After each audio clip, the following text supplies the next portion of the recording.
Hello, and thanks for coming along to And We Have an Office Dog, the digital agency podcast where we talk to agency owner-directors and learn more about what makes them tick. From the things that make them similar to the things they'd rather have known sooner, where they've had success and where they've learned some hard lessons. All will be revealed with your host, Chris Simmons, the agency coach, and he'll be talking to a different awesome agency person in each episode, asking them 4 questions and seeing where the conversation takes us over the next 25 minutes. Okay, so let us begin. Over to you, Chris. Thanks, voiceover guy. And on the podcast today, we've got Tom from MCM. How are you doing? Hello, very good. Thanks so much for having me. No trouble at all. It's really nice to speak to you. So first and foremost, as everyone else who's been on the season 1 of the podcast, tell us, who the heck are you, and what the heck does MCM do? Who the heck am I? That's a good question. Probably spend quite a bit of time on that. So I'm Tom. I'm the CEO here at MCM, and MCM, we're a full-service digital marketing agency. So we look after all aspects of digital advertising. We also do websites. We've got a full in-house creative studio, so we look after filming, creating. There isn't really anything that we don't do ourselves. I know that's probably quite a cliche, but in the world of digital, everything, influencer activations, etc. Anything that lives in the world of digital, we've done it, we're doing it, or we're planning on doing it. Nice one.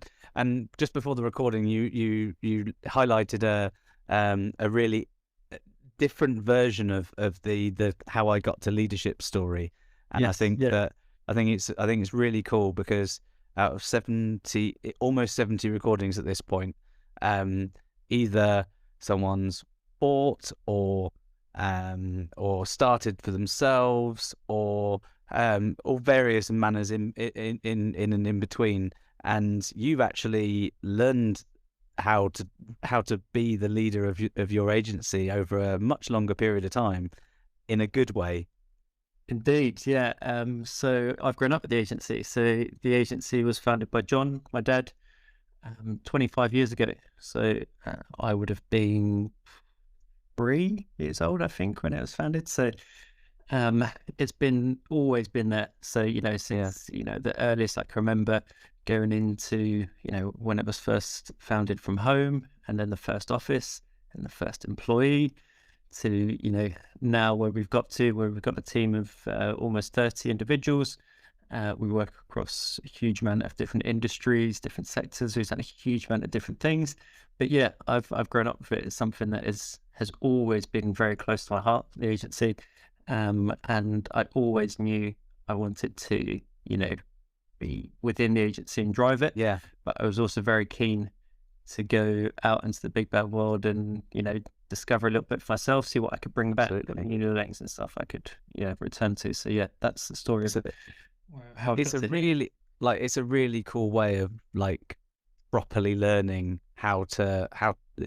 when a business is family connected. Obviously there's love in there somewhere, but also learning it by seeing it in the past when before you went out and actually saw other businesses, and like you say, took some of their wins and some of their ideas, as well as put things they don't do so well on the pile. It must be really quite rewarding to continue something and make it grow from where you took over. Exactly. It's a passion. It's a privilege. I generally love it, and it was a real calling. There was only so long that I could go off and do other bits before I was desperate to come back and share. Well, hopefully, some learnings that I picked up from being around different places. But yeah, it's a real passion, a privilege, really. So, but you're right. It is, with it being something that feels quite close to home as well. Yeah, it's very unique. But yeah, I feel very lucky to be able to, be so involved and take us into the next chapter. Yeah, that's awesome.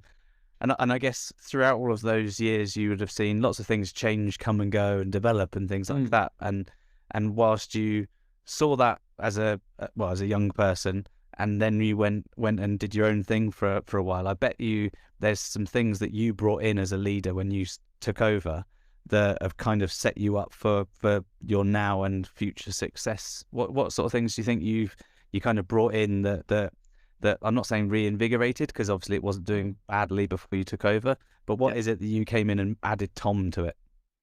Yeah, so that's a really good question. I think the main thing for me is, as an individual, what I've always been passionate about is creative, and the world of creative and ideas and design. And historically, the agency had always been very focused on, I'd say, the science of digital marketing. So I, think we've always been brilliant at the ins and outs of PPC and SEO and how to build the best possible campaign with the best possible targeting and the best experts there. And that goes the same for, web design and web development, etc. However, I had the luxury in a few of my roles previously have been at the forefront of creative development. And that was something that, when I first joined the agency, we weren't doing at all. We weren't making anything. We were using, our clients' creative or existing ideas, etc. So one of the first things that I did when I joined was founded our creative studio, which is a brand new service and has been running for a couple of years now. And it's just gone from strength to strength. It feels like the piece that the agency was missing, kind of closes the circle a little bit. So now we're able to take, what I genuinely believe is the best in class builds and understanding of the nuts and bolts, and then put some really lovely creative on top of that, some creative strategy, ideation, etc. So yeah, that's something that I'm really proud of, that creative studio is now taken, and is now one of our most established services, and it's working really well. That's really cool, because I think I mean, first of all, that's a really big stamp to put on when you walk through the door, so to speak. But also, you're right about the completing the circle bit, and I think creative has now, I don't want to say overtaken, because I don't think that's correct, but it's now become much more important in most digital marketing. Yes, from a technical SEO point of view, there are very clear definitions of what good is, because it's either right or not. Whereas with lots of other areas, a lot more creativity is needed. And then you add into that all of the video creative, the imagery creative, anything from a social point of view.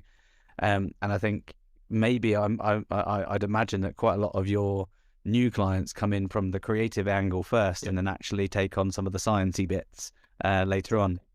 Yeah, that's 100%. Yeah, 100%. And I think the creative side is so key, and me having the luxury of coming into the business fresh, and I really saw it felt like we're holding ourselves back.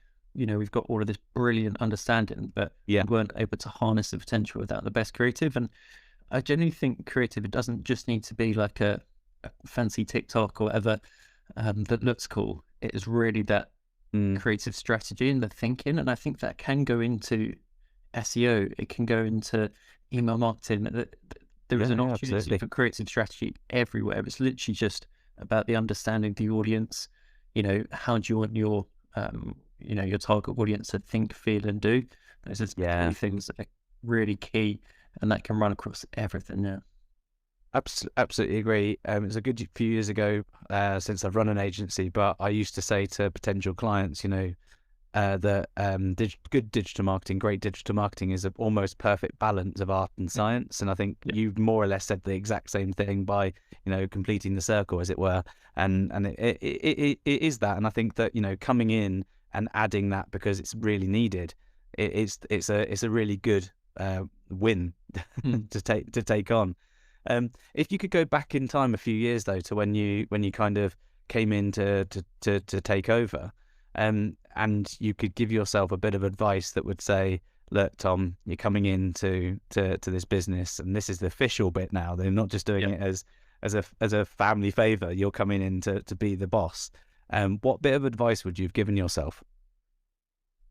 It's really interesting. It's quite again a close to home one, but I would say to enjoy it more, and stop and smell the roses. I think going into an agency, as you say, desperate to have a real significant impact and really push things and drive things. And I feel like sometimes a lot of us are, heads down, 100%. Let's go. Let's do this. Let's deliver that. Let's achieve this. And I think I need to constantly remind myself that, doing this job and the industry that we work in is a privilege, and just to stuff and smell the roses a little bit and enjoy it, and enjoy those small wins, enjoy the all of the little bits that you think, you're always racing to see the next bit and what's next. And that's something that, I think I'll continue to remind myself of, constantly. All of the bits we get so sucked in, but already I look back at something we did a week ago, a year ago, and think that was great. Remember when we did that? And I the one thing that I would say to myself and anyone else that's listening is just, stop and enjoy it in the moment. But, I need to apply that to right now, to this afternoon, to this morning. Right, exactly. It's nice to give yourself the feedback now to remind yourself for the future, but you've actually got to do it. And I think you're going to get off this recording, and you're going to have an email or a message, or you're going to have someone that is in the next meeting that you booked in, and it's very hard to. I mean, writing it down as a to-do is really terrible, because that's going to be really hard to remember. But actually putting things into practice is quite difficult. And I think I was listening to someone else's podcast a couple of weeks ago, and they said about to create like healthy habits, you would do one thing that you have to do and couple it with something that you should do. And their example, and obviously totally unrelated to this, would be like, if you like watching Netflix in an evening, watch Netflix, but also do some stretching and do some yoga or something. And obviously that's not necessarily going to be the same, but there's different parts of that you could do. So every day you look at your calendar first thing in the morning, or maybe just look back the day before and go, what was great about yesterday and what wasn't so great about yesterday, before I start looking at today. But it's kind of like couple a habit with a thing you have to do. Maybe it helps kind of to make it possible. But it is so hard though, because things are going at 1,000,000 miles an hour, and you've got how many people in the team? Just under 30 at the moment. Yeah, so there's 30 individuals with 30 individual sets of work, needs, requirements, KPIs, layers of management within that structure as well. You're obviously not looking at the minutiae of everything, but you do have to have a global view. And which flower do you stop and smell, and how often do you remember to do it is quite tough. Exactly. It's always easier to look back in hindsight and think, oh yeah, that was the thing that, was really cool. But you're right. You remember thinking back of a few examples, you remember distinctly that as it was happening, you got a phone call, you saw an email, someone mentioned a problem to you, then you then rushed to fix, or if something else was burning that you then moved on to, or there was another shiny thing maybe that you were then chasing onto the next bit. So it's something that I'll continue to remind myself. But that's the one that I would say as the main thing that, after a few years of kind of racing through lots of different bits, that I want to make sure that, continue the same pace, of course, but just to, enjoy it. So talking about smelling flowers then, let's retrospectively smell a flower or two. So is there something that early doors, when you started running the agency, excluding obviously adding that new service line in there, is there something that you did relatively early that's kind of set you up for current and future success? So it was something that was just getting going as I joined the agency, and that was adopting a new operating system within the business. I'm not sure if you're aware of it, called EOS, which is short for entrepreneurial operating system. So this is something that had just been bubbling as I joined, and it was something that, instantly I could see this was really going to help us. It kind of runs through everything that we do. Yeah. It's all about having a clear vision, communicating clearly to the team. And that was something that myself and the rest of the leadership team were passionate about implementing and putting throughout the rest of the business. If you're listening and you're wondering about EOS, etc., there's a really good book. I don't know if it was maybe something that you guys had looked at MCM, called Traction, which kind of is essentially a how-to. You can see it in the background there. It's essentially a how-to, step by step, in a way, of how to build these things yourself. Naturally, if I was to gatekeep that, then I'd be, as an agency coach, quite a lot of the features of that book are are covered in there. And I think, for the most part, you can follow a step-by-step process. It's really good. And doing that that system for agencies of your size can be fantastic. And obviously setting things up like the vision and the values early doors and the purpose, that's a great starting point for anyone else. Exactly. Yeah, I couldn't agree more. I think would really recommend everyone to read Traction. There's even learnings in there that, I'm still very mindful of in my personal life as well. Like, it's a really good kind of ethos and way of working. So yeah, that was something that was bubbling. And then we've really grabbed hold of that. And I just cannot, can't describe how much that's really helped our business, helped the structure, helped things ticking forwards, helped out with team culture, helped out with everything. It's really been pivotal to our success over the past couple of years, especially, and something that I'm very confident will allow us to continue to grow. But yeah, the Traction, that's awesome. Definitely recommend it. It's one of those things that quite a lot of the pieces of a book like that, or just the actual specific system, are you often would look at it and go, well, obviously, but do you do it? No, you've got to do it properly. And quite often you go, well, you've got to have a purpose for the business. And the first thing anyone does when they're thinking about that is they go, oh yeah, to make some money. Yeah. But then you've got to think backwards a bit more and a bit further away from that and a bit more close to the people and try and work out what those things really mean. And that's where coaching, mentoring, books like that are fantastic for those sorts of things. So conversely, you wouldn't have wanted to smell a flower that didn't do so well. So what is it, since you took over, that you did and you kind of went, no, that's not for us, and then, subsequently got rid of, or something that you kind of regret? I mean, it might all have been perfect.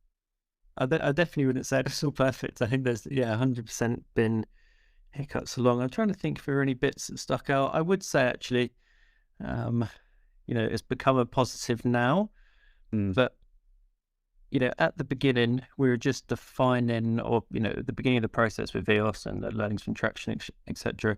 We were just starting to define our values and or reinvigorate our values, I guess, and really kind of set in stone what we stood for and what we're passionate about.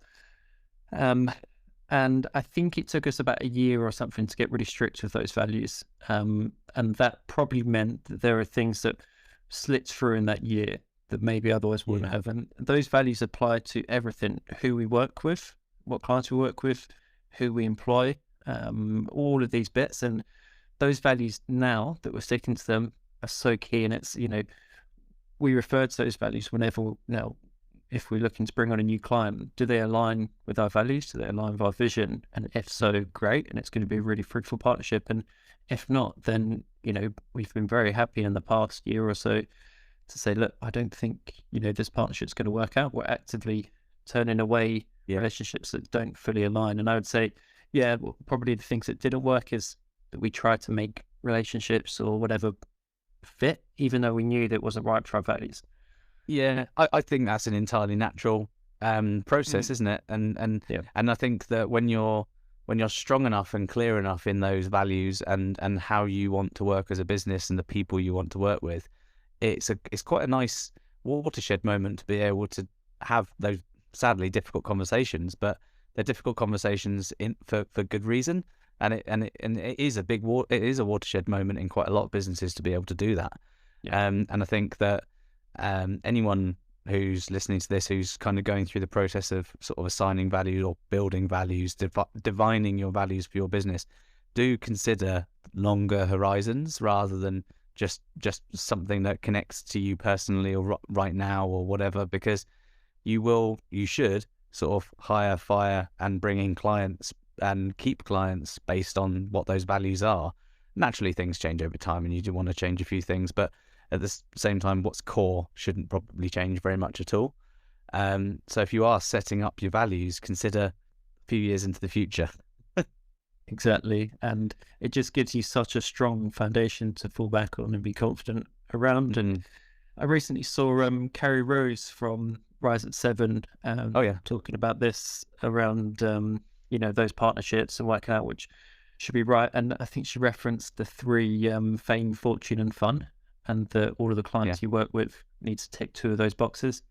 And I thought that's really nice. I guess at the end of the day, it's quite tricky for always consistently to tick 2 of those boxes, but it definitely gives you a good frame to kind of look at, who you should be working with, and why you're working with them, and are you both on the same journey together. We want the best possible thing for our clients, and we want to enjoy working together and, transform their business and reach their objectives, and both be on that journey together, as a real kind of long-term partnership.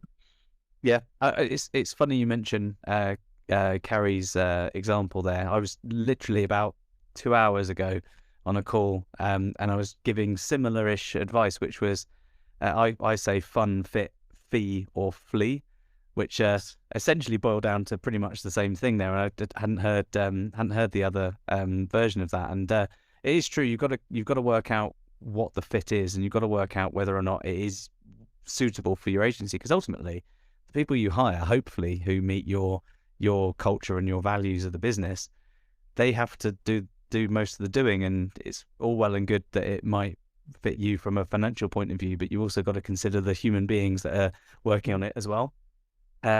So if someone's listening to this now and they're kind of thinking, they're either looking to come into a leadership role in an agency, or they're starting an agency, what one piece of advice do you think you'd give them to take away? I would say that for me, vulnerability especially has been key. Like, be open and communicate when you don't know something. That it is, I can't stress enough, it isn't a sign of weakness. And something I've been conscious of being younger and coming into a role, do I need to, if I'm hearing bits in other meetings that I'm not going to cross, go along with it even though I don't understand it. I definitely don't think that's it. I think you just constantly be asking questions, constantly be learning, and just really you haven't got it figured out. And I hope I will have that mindset from when I'm 30, 40, 100. I was watching a podcast the other day. I won't name names, but a CEO who is about the same age as me, and a lot of the questions on there and stuff, and the responses are very much as if that person has figured it out, and this is it. This is the key. And I can relate to that. Being at a similar age and with similar life experiences and stuff. I think for me, it's always about learning. It's always about asking questions and throwing yourself into it, and just being really open when if I'm not sure about something, and the chances are there's 10 other people in the room that aren't sure as well. And for me, that's key to growth. So always just you haven't got it figured out. There's always going to be more to learn. There's always going to be more to find out and more room for growth. And I think just surrounding myself with the best possible people, so that I'm constantly learning, and then enabling, that's how the team's going to grow. That's how other people can learn. That's how the agency are going to develop. So that's the key thing for me, the vulnerability. But that's not easy for sure. It's not. It's practice. It's really not. And I think that like coming in, being a leader, does require vulnerability. It's really hard to show vulnerability if you're not a real leader, because you can't just learn to be a leader. You can learn leadership and their techniques and things, but it doesn't come naturally quite often to show vulnerability in the right way. If you're self-deprecating to that level of showing vulnerability, then that's the wrong end of the scale. If you know all of the answers, that's also the other end that's also wrong in the scale. And I think being a leader in an agency does take a large portion of humble pie every single day. I'm with you. I like to learn and try and surround myself with people who are definitely better than I am in some way or some area that I'd love to become better at. And I think if you've got your values straight and you know who your audience are and your clients are, then you get people like that wanting to come and work with you as well. And then they hopefully have that same feeling when they're around you in the business. But being being vulnerable in the right way is a really great way to build trust as well in an organization. 100%. And I think the trust and openness within the leadership team has been pivotal over the past couple of years. And then, that's for the rest of the business as well. But it's that, vulnerability and honesty that I think allows all of us to call each other out if we don't think something's right, or, it definitely helps. And I think, that's key. So, that's something that, again, I hope that never changes. That will always be my mindset of, just being open and, seeing other leadership styles of, I've worked in lots of different environments. I've worked in very corporate environments and seen the kind of the archetypal caricature of a leader banging on the desk, shouting and just being, almost finding it, mildly amusing. It's definitely not at the time, but thinking that just, it can't be how it's done, and then realize there's a caricature of a leader that I'm thinking of in my head that you'd have seen in like a 90s movie or something, banging their hand on the desk like that. Yeah, exactly that. It might have worked where generationally it might have worked differently, but people have always been more or less the same. You get a lot more out of people from a leadership point of view if they want to follow you rather than have to follow you. 100%. I love the analogy. I never found where it was from, but it's a cartoon of a team of people pushing a rock up a hill, and then you've got one leader or a leadership style that stood behind them with a whip, and then you've also got another of the same one that you have the leader pushing the boulder with the team, or pulling the boulder and directing everyone where to go. And I think that's a really nice kind of idea and a way of thinking of how it should be with a team. And it's I think that's super interesting. Yeah, it is. And I think it's great advice to end the podcast on is, if you're going to run an agency and run a team of people, showing vulnerability is a key part of that. And it is very hard when you